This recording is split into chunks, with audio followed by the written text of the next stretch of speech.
네, 요즘 지식산업센터 분양 열기가 굉장히 뜨거운데요.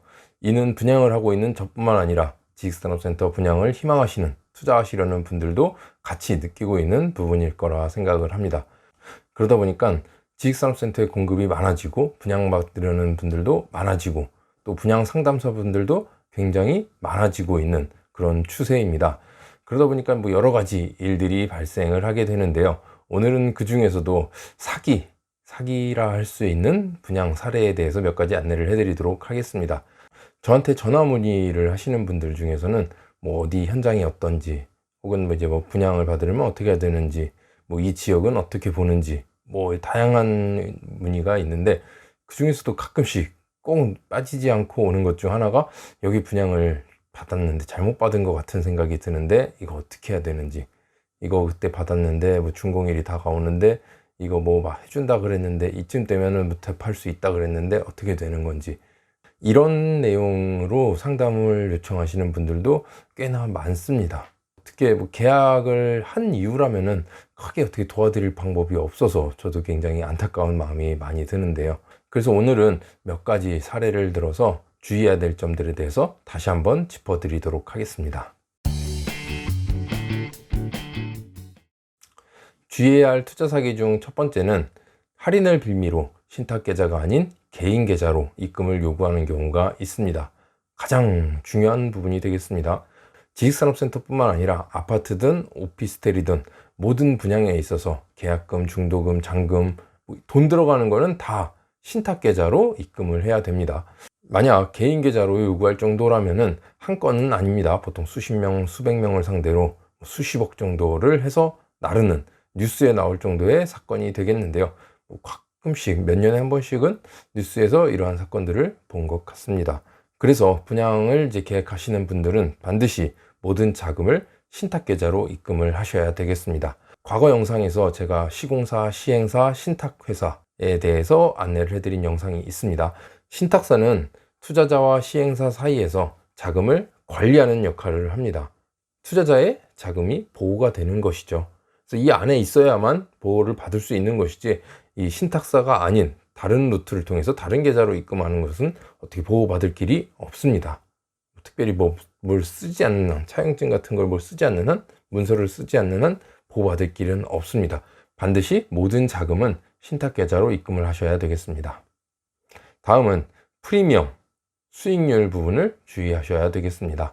뭐 이런 얘기들 많이 합니다. 여기 프리미엄이 뭐 몇 천은 붙을 거다, 뭐 지금 뭐 해서 평당 얼마씩 해서 몇 억은 나중에 붙을 것이다, 뭐 수익률 뭐 7%다, 8%다, 뭐 대출 받으면 뭐 15%다, 16%다, 충분히 뭐 이 정도는 가능하다, 수익률을 보장해 드립니다, 2년간 뭐 5% 수익률, 6%의 수익률을 보장해 드립니다, 뭐 이런 얘기들 많이 들으실 겁니다. 하지만 프리미엄이 뭐 몇 천이 붙을 것이다, 뭐 몇 억이 될 것이다, 뭐 수익률은 당연히 몇 프로 이상은 충분히 나올 것이다 라고 하는 얘기들은 어쨌든 미래, 아직 발생하지 않은 미래에 대한 얘기입니다. 그리고 뭐 지금 계약을 하시면은 어차피 잔금 전에 프리미엄 몇 천을 받고 대파할 수 있다, 전매가 가능하다, 그렇기 때문에 뭐 잔금까지는 걱정하지 않으셔도 된다, 뭐 이런 얘기들도 하는 분들도 봤습니다. 잔금까지 걱정을 안 해. 걱정 안 하긴 당연히 걱정이 되죠. 생각을 하시고 계셔야 됩니다. 내가 지금 당장 수준에 5천이 있는데, 5천만 원이 있는데 계약금으로 뭐 4천을 써야 된다. 4천이면 이제 4억짜리죠. 3억짜리라면 3천이 될 것이고, 뭐 이미 내 수중에 있는 돈 절반 이상을 투입을 해서 해야 되는 건데, 그럼 잔금 시에 어떻게 되느냐? 뭐 잔금까지 이 사람들은 얘기를 안 합니다. 어차피 프리미엄 받고 중간에 전매하고 빠질 거기 때문에 잔금을 왜 걱정하시느냐? 뭐 이렇게 얘기하는 분들도 있습니다. 하지만 그렇게 얘기하는 사람 치고 잔금 때 연락받는 사람, 나타나는 사람 한 명도 없다는 점, 네, 아마 다들 아실 겁니다. 그래서 프리미엄이니 수익률이니 하는 얘기는 그냥 고지고대로 믿어서는 안 된다는 거죠. 수익률의 비밀, 수익률에 있어서 변수가 될 수 있는 내용들에 대해서 과거 영상에서 준비해 놓은 것이 있습니다.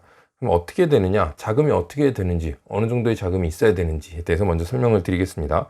일단 공급가가 3억이라고 예를 들어 보겠습니다.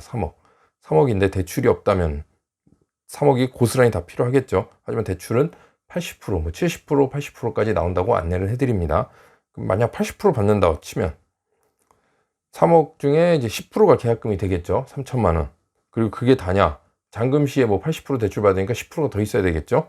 그럼 6천만 원이 있어야 됩니다. 그럼 6천만 원만 가지고 있으면 되느냐? 아닙니다. 취득세 4.6%가 필요합니다. 취득세 납부해야 되겠죠. 그리고 취득세 납부고, 여긴 빠졌는데 중도금 같은 경우 이제 부가세가 발생하는데요. 중도금 대출 시에 부가세를 포함해서 대출이 되는 경우가 있고요. 중도금 대출 시에 부가세는 빠지고 공급가에 대해서만 대출이 되는 경우가 있습니다. 이건 현장마다 차이가 있기 때문에 확인을 해 보셔야 되는 거고, 만약 부가세까지 대출이 안 나온다, 그럼 중도금에 추가적으로 부가세는 내가 납부해야 되는 겁니다. 그게 추가가 될 것이고요. 그리고 보증금 월 차임은 이제 받게 되는 거죠. 근데 이 부분 역시도 명확하지는 않습니다. 주변 시세를 확인해야 될 거고, 내가 직접 체크를 해봐야 되는 거죠. 말 많고 지굿대로 들을 게 아니라. 그래서 3억짜리 지식산업센터에 1000에 100으로 임대를 놓는다. 실투자금은 6,380만 원이고 100만 원씩 해서 1,200을 받는 거고, 연 수익이. 그리고 이자가 2.5% 했을 때 600만 원이 나가서 실수익은 600만 원이 된다. 연 수익률을 봤을 때 9.4%다. 굉장히 높은 수익률이죠. 요즘 9.4%. 뭐 은행 이율 생각하면은 어마어마한 수익률을 나타냅니다. 당연히 혹할 수밖에 없죠. 당연히 이대로만 딱 문제없이 임대가 맞춰지고 내 지머니로 들어온다면 당연히 더할 나위 없이 고마운 사람이죠. 이런 걸 소개해 준 사람들은. 근데 항상 이렇게 드리란 법은 없기 때문에 그래서 문제가 되는 겁니다. 준공된 이후에도 만약에 내가 임대가 바로 안 나갈 경우에는 대출 이자 발생합니다. 대출 이자, 연이자가 600만 원이죠. 600만 원일 경우에는 한 달에 50만 원씩 꼬박꼬박 이자가 발생을 하는 겁니다. 그리고 이자뿐만 아니라 관리비도 계속해서 발생을 합니다. 관리비랑 이자를 내가 계속해서 부담해야 된다는 거, 이것도 역시 어느 정도 여유 자금은 가지고 계셔야 되겠습니다. 뭐 좋은 호실, 뭐 인기가 좋은 곳들은 보통 이제 준공 나고 입주 기간 내에 임대가 나가는 경우도 있습니다. 하지만 여유 있게 그냥 보통 3개월에서 6개월 정도는 어느 정도 공시를 감수하셔야 된다고 말씀을 드립니다. 뭐 이거는 현장마다 차이는 있겠지만 그냥 어느 정도 지금 나가고 있는 현장들에 대해서, 일반적인 곳들에 대해서 안내를 해드리는 경우가 되겠고요. 그래서 일단 본인 자금에 맞춰 투자를 하셔야 됩니다. 내가 돈이 지금 요거밖에 없는데 괜히 지금 5천 들고 있는데 무리해서 이런 3억짜리를 받으시면 안 된다는 거죠. 당연히 얘기할 때는 계약금 10%만 있으면 됩니다 라고 얘기를 하죠. 어차피 전매를 할 거니까, 프리미엄 받고 빠질 거니까. 하지만 뭐 그렇게 뜻대로 되면 다행인데 안 되는 경우가 많기 때문에 본인 자금 들어가는 돈이 얼마나 될지, 그리고 추후에 내가 관리비 이자까지 공실 위험을 한 3개월이든 6개월이든 감수한다고 했을 때 예비 자금까지도 준비를 하셔야 되겠습니다. 그리고 임대차 계약, 수익률 보장에 있어서도 주의를 하셔야 되겠습니다. 수익률 뭐 몇 프로를 보장해 준다. 2년간 뭐 수익률 몇 퍼센트를 보장해 주겠다. 뭐 예를 들어서 3억인데 지금 대출 없이 했을 때는 1000에 100으로 하면은 3.95%인데 뭐 연수익률 5%를 2년간 보장해 드립니다 하면은 월 차임이 한 130 정도 될 겁니다. 130. 130이면은 1년이라고 하면은 1560이죠. 1560. 1560이고 2년 동안을 보장해 준다. 1560이면 3120만 원이 되겠네요. 그럼 어떻게 보면 그 이후에 문제가 되는 거죠. 그럼 나는 3억짜리를 분양받는데 3120만 원을 받고 3억짜리를 분양받게 되는 겁니다. 그럼 그 이후에는 나 몰라라 하는 거죠. 그렇죠. 그렇게 생각하시면 됩니다. 3억을 투자해서 나는 계속해서 받아야 되는데 그냥 단순히 이 사람들이 나한테 3천만 원 줄 테니까 이거 3억짜리를 판게 되는 거죠. 이해되시죠? 그 이후에는 어떻게 될 것인지 전혀 방편이 없는 상태가 됩니다. 그래서 내가 요구할 것은 수익률 보장, 단순히 2년 몇 프로 보장 날 줄 게 아니라 임대차 계약까지 체결을 하는 방향으로 이끌어 가셔야 됩니다. 임대차 계약. 임대차 계약도 뭐 얼마든지 뭐 가짜로 할 수 있지 않느냐라고 얘기할 수 있겠는데, 그래도 뭐 기업을 상대로 이제 임대차 계약을 체결할 때는 이제 내가 본인이 가서 확인하겠죠. 사업자도 볼 것이고, 뭐 진짜 임차인인지, 업종은 어떻게 되는지, 뭐 한번 계약한 업체들은 이제 기업을 상대로 하는 거기 때문에 장기적으로 계약이 이어질 수 있다라는 거, 이게 지식산업센터 장점 중에 하나입니다.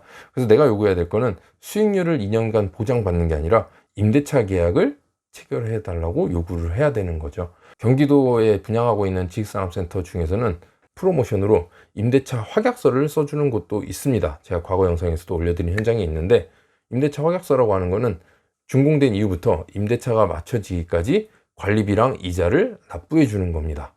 임대차도 여기서 다 맞춰 드리는 겁니다. 어떤 금액으로? 처음에 약정한 보증금, 월세 그 조건대로. 그렇게 되면 큰 부담이 없는 거죠. 나는 잔금까지 다 하고 소유권 이전 받았음에도 대출 이자나 관리비 같은 거를 다 납부해 주고, 그리고 임대차를 딱 맞춰서 큰 손실 없이 바로 임대 사업을 이어갈 수 있게끔 해주는, 뭐 그런 조건이라면 충분히 괜찮은 임대 투자가 될 것으로 생각을 합니다. 그리고 시세 확인도 굉장히 중요합니다. 프리미엄이 몇 천이 붙네, 당연히 시세 확인해야겠죠. 그 사람 말만 믿을 게 아니라 주변 시세, 앞으로의 개발, 어떤 호재가 있다, 조금은 더 높게 볼 수는 있으나 일단 주변 시세, 여기가 지금 현재 얼마에 거래되고 있다, 평당가가. 근데 터무니없이 올라갈 수는 없겠죠. 아무리 신축이라 해도 어느 정도는 감안해서 보셔야 될 거고요. 수익률도 여기는 추후에 당연히 2천에 250은 충분히 받을 수 있습니다, 그 얘기가 끝이 아니죠. 확인을 해봐야 됩니다. 주변에 얼마를 받고 있는지, 이런 평형대가 얼마를 받고 있는지. 그리고 계산할 때는 항상 보수적으로 낮게 계산을 하셔야 됩니다. 시세도 그렇고 월세도 굉장히 보수적으로 보셔야 됩니다. 어찌됐건 많은 물량들이 준공시에 나오게 됩니다. 매매가 됐든 임대가 됐든. 물량이 많다 보면 당연히 가격은 조금은 낮아질 수 있습니다. 그렇기 때문에 그런 것까지 생각을 해서 보수적으로 계산을 하셔야 되겠습니다.